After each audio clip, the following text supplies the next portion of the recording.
بسم اللہ الرحمن الرحیم۔ اللہ تبارک و تعالیٰ نے قرآن کریم میں سیدنا موسیٰ علیہ نبینا علیہ السلام کے واقعے کو بیان کرتے ہوئے فرمایا کہ یخیل الیہ من سحرہم انہا تسعی۔ فرعون نے اپنے ملک کے پائے کے جادوگروں کو، نظر بند کرنے والوں کو، اس کے ماہرین کو طلب کیا اور ان کو یہ لالچ بھی دیا کہ میں تمہیں صرف انعام ہی نہیں دوں گا بلکہ میں تمہیں اپنا مقرب، اپنی مملکت کے کلیدی عہدے بھی دوں گا۔ یہ ایک بہت بڑا انعام تھا۔ تو میدان سجا تو جادوگروں نے سیدنا موسیٰ علیہ نبینا علیہ السلام سے کہا کہ آپ پہلے اپنے فن کا مظاہرہ کریں گے یا ہم؟ تو سیدنا موسیٰ علیہ نبینا علیہ السلام نے فرمایا کہ پہلے آپ اپنے فن کا مظاہرہ کریں، عوام کو دکھائیں۔ ایک بہت بڑا مجمع، جمع غفیر جمع تھا، تو انہوں نے ان کے پاس جو رسیاں، لاٹھیاں، جو کچھ چیز ان کے پاس تھی، انہوں نے ایک بڑے میدان میں ہزاروں کی بلکہ لاکھوں کی تعداد میں وہ میدان پھنکار مارتے ہوئے سانپوں کا بھر گیا۔ ایسی صورت میں تمام حاضرین وہ اپنی آنکھوں سے دیکھ رہے کہ پورا میدان سانپوں سے بھرا پڑا ہے اور وہ سانپ ایک دوسرے پر جھپٹ رہے، خوفناک سانپ ہے۔ تو ایسے میں سیدنا موسیٰ علیہ السلام اللہ کے پیغمبر ہونے کے باوجود آپ کے دل میں ایک خوف سا پیدا ہوا۔ اس کا اظہار تو نہیں فرمایا لیکن ایک انسانی فطرت میں ہے۔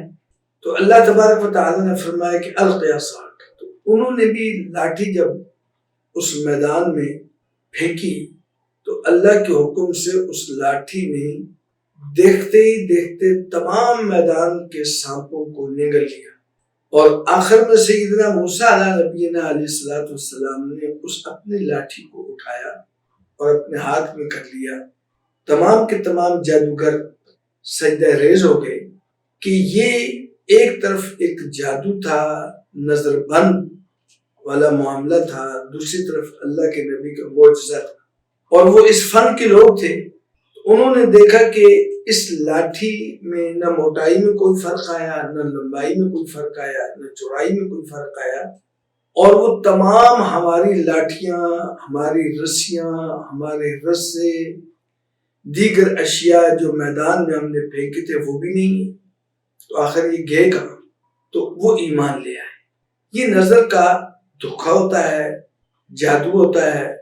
مختلف وظائف چلوں کا اثر ہوتا ہے، جنات کو تابع کرنے کے لیے کچھ عملیات ہوتے ہیں۔ یہ کسبی چیزیں جن کو انسان محنت کر کے سیکھتا ہے، اور اگر کوئی انسان محنت کر کے عالم بن سکتا ہے، قاری بن سکتا ہے، انجینئر بن سکتا ہے، ڈاکٹر بن سکتا ہے، تو اس میدان کے اندر بھی لوگ محنت کر کے وہ ہواؤں پہ اڑ سکتے ہیں، وہ پانی پہ چل سکتے ہیں، اور وہ خرق عادت ایسے کام وہ کرتے ہیں جو عموماً دوسرے لوگ نہیں کر سکتے، ایسی چیزیں وہ دکھاتے ہیں جو عموماً ان آنکھوں سے وہ چیزیں نظر نہیں آتی، اور ایسے امور انجام دے سکتے ہیں جو عمومی انسان نہیں دے سکتا۔ تو یہ شعبدہ بازیاں یہ آج کا عمل نہیں، آج تو شعبدہ بازیوں کے لیے نئے نئے طریقے اس کی درسگاہیں کھل چکی ہیں، جہاں باقاعدہ اس کو فن کے اعتبار سے سکھایا جاتا ہے اور اس سے دنیا کمائی جاتی ہے۔ انہی شعبدہ بازیوں میں ایک پاکستان کے اندر تو ایک سے ایک شعبدہ باز موجود ہے اور مختلف رنگ و روپ میں موجود ہیں۔ کوئی بڑے بڑے پیروں کے رنگ میں موجود ہیں، کوئی فقیروں کے رنگ میں موجود ہیں، کوئی تعویذوں کے رنگ میں موجود ہیں، کوئی کس رنگ میں ہے، اور ان شعبدہ بازیوں کا شکار بھی وہ لوگ زیادہ ہوتے ہیں کہ جو عقیدے کے اعتبار سے بڑے کمزور ہوتے ہیں، اور دینی معلومات کے اعتبار سے بھی ان کا دامن خالی ہوتا ہے۔ انہیں یہ پتہ نہیں ہوتا کہ معجزہ کیا ہوتا ہے، کرامت کیا ہوتی ہے، استدراج کیا ہے، سحر کیا ہے، شعبدہ بازی کیا ہے۔ ان کو اس چیز سے کوئی سروکار نہیں ہوتا۔ جہاں انہوں نے کوئی خلاف عادت، خرق عادت چیز دیکھی، وہاں وہ اپنا عقیدہ اس کی قدموں میں بچھا دیتے ہیں اور اس عقیدت کے اندر وہ اپنے ایمان کا بھی ضیاع کر جاتے ہیں۔ کہیں کوئی یہ بولتا ہے کہ جی فلاں شخص دل کا آپریشن کرتا ہے، گردوں کا آپریشن کرتا ہے، انگلی کے اشارے سے کرتا ہے، اور دل کے اندر سے وہ لوثے بھی نکال دیتا ہے اور تکلیف بھی محسوس ہوتی ہے۔ ایکسرے کرتے ہیں تو ایکسرے میں بھی یہی بات آتی ہے۔ کہیں کوئی اسلام کا ایک بہت بڑا منصب ہے، امام، خطیب، اور کوئی صاحب خطیب بن جاتا ہے اور وہ انہی شعبدہ بازیوں میں نام پیدا کر لیتا ہے اور لوگ اس پر اپنا عقیدہ بھی نچاور کر دیتے ہیں، اپنا مال بھی نچاور کر دیتے ہیں، اور وہ نام بھی رکھ لیتے ہیں حق یا خطیب، اور وہ شف شف شف شف کی ایک لمبی سانس شروع ہو جاتی ہے، اور مشرق اور مغرب سے آئے ہوئے پیغامات اور ٹیلی فون اور فون کے اندر شف اور کپڑوں کے اوپر شف، یہ شفکار کی ایک لمبی ترتیب ہو جاتی ہے۔ تو لوگ کہتے ہیں کہ جی یہ آنکھوں سے کیلیں نکل رہی ہیں، چین نکل رہے ہیں، منہ سے کیلیں نکل رہی ہیں،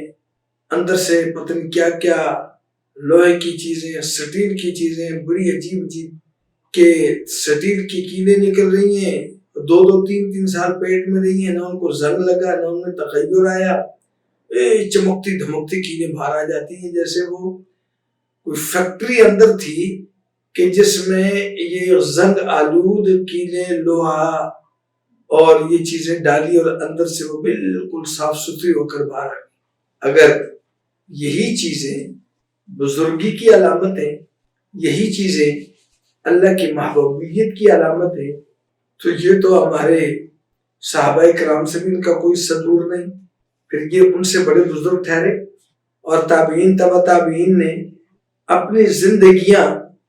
قرآن و سنت کی اشاعت کے اندر، پڑھنے پڑھانے کے اندر صرف کر دی، تو پھر وہ تو پیچھے رہ گئے۔ سو یہ بات سمجھنے کی ہے۔